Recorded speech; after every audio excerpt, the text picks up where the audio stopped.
শাম দেশ, যাকে পবিত্র কোরআনে বরকতময় ভূমি বলে বর্ণনা করা হয়েছে। শাম দেশ মূলত আজকের সিরিয়া, জর্ডান, লেবানন এবং পূর্ণ ফিলিস্তিনের সমন্বয়ে গঠিত অঞ্চল।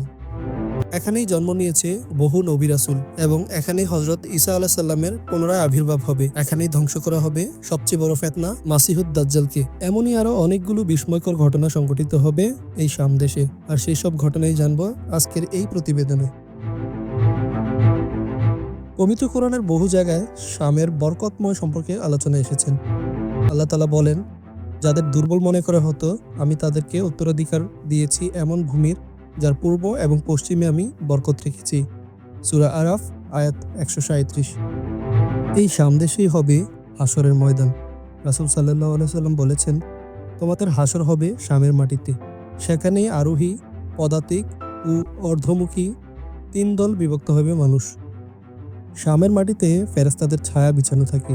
রাসূল সাল্লাল্লাহু আলাইহি ওয়াসাল্লাম শামের প্রশংসা বলেছেন, শামের জন্য সৌভাগ্য, কারণ ফেরেশতারা তাদের ডানা দিয়ে এই ভূমিকে আবৃত করে রেখেছে।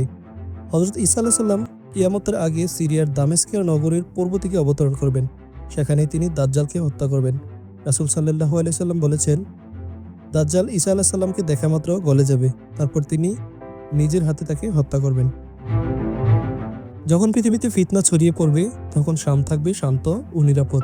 রাসূল সাল্লাল্লাহু আলাইহি ওয়াসাল্লাম বলেছেন, ফিতনার সময়ে শাম হবে ঈমানের ঘাঁটি, কোরআনের আলো এখান থেকেই ছড়াবে।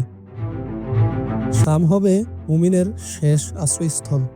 রাসূল সাল্লাল্লাহু আলাইহি ওয়াসাল্লাম বলেছেন, মুমিনদের বাসভূমি হবে শামের পবিত্র ভূমি। শামের ভূখণ্ড শুধু একটি ভূমি নয়, এটি বরকতময় এবং আল্লাহ তাআলার বিশেষ রহমতের প্রতীক। কিয়ামতের আগে এই অঞ্চলে সংঘটিত হবে এমন অনেক বড় ঘটনা, যা পৃথিবীর ইতিহাসে অনন্য হয়ে থাকবে।